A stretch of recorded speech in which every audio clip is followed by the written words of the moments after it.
শ্যামা কখনো শ্বেত, কখনো পীত, কখনো নীল লোহিত রে।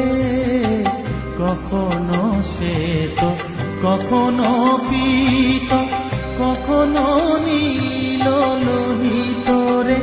মায়ের সে ভাব কেমনে বুঝিতে না পারি, সে ভাব কেমনে বুঝিতে না পারি। ভাবিতে জন্ম গেল রে শ্যামা, মা কি আমার